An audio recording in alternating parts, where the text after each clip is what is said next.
बॉलीवुड की सदाबहार अभिनेत्री रेखा को अपने माता पिता से विरासत में अभिनय की सौगात मिली थी।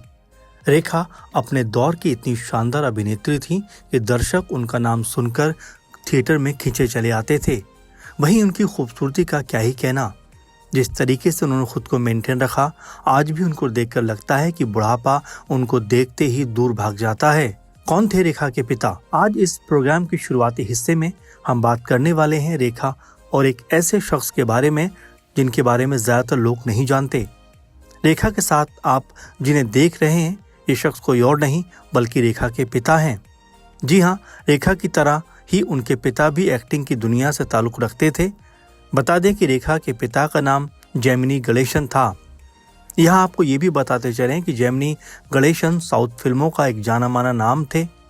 रेखा की पैदाइश उनके माता पिता की शादी से पहले ही हो गई थी। कहा तो ये भी जाता है कि रेखा के पैदा होने के बाद उनके माता पिता ने शादी की थी। आर्थिक तंगी के कारण किया अभिनय। बीबी हो तो ऐसी, दो अनजाने, सौतन की बेटी, फूल बने अंगारे, इंसाफ की देवी जैसी अनेक शानदार फिल्मों में नजर आई दिग्गज अभिनेत्री रेखा मनोरंजन जगत का जाना माना नाम रही। रेखा के अभिनय के साथ ही उनकी खूबसूरती के भी सभी लोग कायल रहे। आज भी उनकी खूबसूरती में वही आकर्षण है जो सालों पहले हुआ करता था। रेखा का जन्म 10 अक्टूबर 1954 को चेन्नई में तमिल अभिनेता जेमिनी गणेशन और तेलुगु अभिनेत्री पुष्पावल्ली के घर में हुआ था। उनके पिता अभिनेता के तौर पर काफी सफल हुए और रेखा भी उन्हीं के पदचिह्नों पर चली। वो तेलुगु को अपनी मातृभाषा मानती थी। उन्हें हिंदी, तमिल और अंग्रेजी का भी अच्छा खासा ज्ञान है। उन्होंने चेन्नई के लोकप्रिय चर्च पार्क कॉन्वेंट में शिक्षा ग्रहण की। उन्होंने अभिनय क्षेत्र में करियर बनाने के लिए पढ़ाई छोड़ दी। हालांकि उनकी इसमें कोई दिलचस्पी नहीं थी, लेकिन आर्थिक तंगी की वजह से उन्हें मनोरंजन की जगत में कदम रखना पड़ा। रेखा और अमिताभ का इश्क। इसके अलावा उनका निजी जीवन भी काफी सुर्खियों में रहा। रेखा और अमिताभ के प्यार के चर्चे आम थे। कहा तो यहाँ तक जाता है कि इन दोनों के बीच प्यार इस कदर था कि आपस में कुछ कहे बिना ही दोनों एक दूसरे के दिल की बात को समझ जाया करते थे। लेकिन फिर अचानक ही रेखा और अमिताभ के रास्ते अलग अलग हो गए। अमिताभ ने फिर कभी रेखा की तरफ मुड़कर नहीं देखा और 3 जून 1973 को जया बच्चन से शादी कर ली। बॉलीवुड की कुछ सूत्रों का कहना है कि अमिताभ की जया से शादी होने के बाद भी रेखा उन्हें प्यार करती थी। खबर ये भी आई कि उन्होंने साल 1990 में उद्योगपति मुकेश अग्रवाल से शादी की। इसके बाद विनोद मेहरा के साथ भी उनका नाम जुड़ा। हालांकि रेखा ने कभी अपने निजी जीवन को लेकर सार्वजनिक तौर पर कभी कुछ नहीं कहा। सावन भादो से बॉलीवुड में आगाज। बेहतरीन अभिनेत्री माने जाने वाली रेखा ने अपने करियर की शुरुआत 1966 में बाल कलाकार के तौर पर तेलुगु फिल्म रंगूला रतलाम से की थी। अभिनेत्री के तौर पर उन्होंने फिल्म सावन भादो के साथ में पदार्पण किया। वो अपनी खूबसूरती के लिए हमेशा मशहूर रहीं। उनके करियर में काफ़ी उतार चढ़ाव आए और उन्होंने कई बड़े कलाकारों के साथ में काम किया।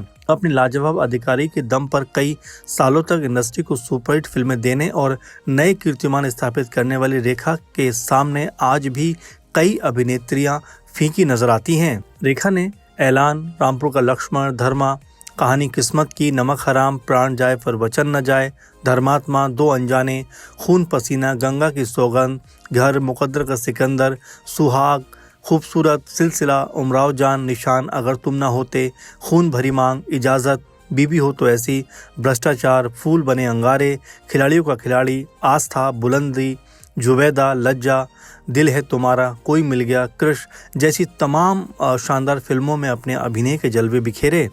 रेखा कई फिल्मों में बोल्ड अंदाज में भी नजर आई। वो अपने बेबाक बोल और अपनी विवादास्पद लाइफ को लेकर भी अक्सर सुर्खियों में रही।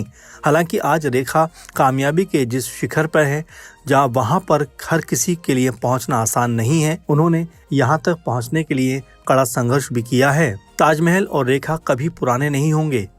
आपको बताया चलें कि सदाबहार रेखा की उम्र अब लगभग 72 के करीब है, लेकिन उन्हें देखकर ऐसा लगता नहीं है कि उम्र का असर इनके ऊपर जरा भी हो रहा है।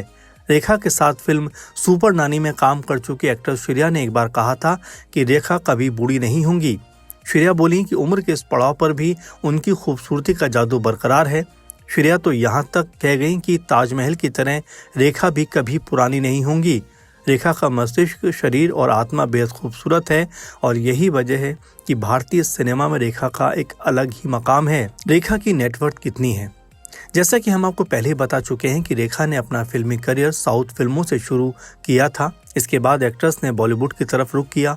फिल्म सावन भादो से रेखा को फिल्म इंडस्ट्री में ऐसी पहचान मिली जिसके बाद उन्होंने फिर कभी पीछे मुड़कर नहीं देखा। हिंदी सिनेमा में रेखा तमाम सुपरहिट फिल्में देती रहीं।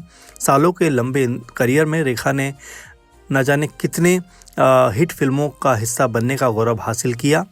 इसके साथ साथ उनका नाम तो रहा ही, साथ में उनको खूब शोहरत भी हासिल हुई। मीडिया रिपोर्ट्स की माने तो रेखा की नेटवर्थ तकरीबन 332 करोड़ रुपए है। रेखा के पास Audi A8, Mercedes Benz S class, Rolls Royals Ghost और BMW जैसी महंगी महंगी गाड़ियां हैं। कहना गलत नहीं होगा कि रेखा भले ही फिल्मों में एक्टिव ना हो, लेकिन ब्रांड एंडोर्समेंट, टीवी शोज और गेस्ट अपीयरेंस, इसके अलावा इवेंट्स के जरिए आज भी रेखा अच्छी खासी कमाई करती हैं। रेखा मुंबई शहर के बांद्रा इलाके में एक बेहद आलीशान बंगले में रहती हैं। इस बंगले की कीमत 100 करोड़ रुपए आंकी जाती है। यहाँ आपको ये बता दें, एक्ट्रेस के साउथ इंडिया में भी कई घर हैं जिनसे रेखा को हर महीने अच्छा खासा किराया भी मिलता है। हजारों दिलों की धड़कन रेखा। फिलहाल रेखा के पास आज दौलत शोहरत की कमी नहीं है, लेकिन उम्र के इस पड़ाव पर उन्हें तन्हा देखकर उनके चाहने वालों के दिलों में इस बात का रंज जरूर रहता है कि आज तक उनको उनके जैसा कोई नहीं मिल सका। काश फिल्मों की तरह रेखा की जिंदगी में भी आखिर में सब कुछ ठीक ठाक हो जाता, लेकिन रील और रियल में शायद यही फर्क होता है कि जिंदगी की असल सच्चाई में आपके हाथ में कुछ भी नहीं होता। रेखा ने भी शायद अब इस सच को स्वीकार कर लिया है, तभी तो वो जब भी कैमरे के सामने होती हैं, उनकी मुस्कान में गजब की रौनक और चेहरे से बेशुमार नूर बरसता है। ऐसी हैं हजारों दिलों की धड़कन रेखा, जिन्होंने जिंदगी का हर रंग बड़े करीब से है देखा। आपको ये प्रोग्राम कैसा लगा? कमेंट करके जरूर बताइए।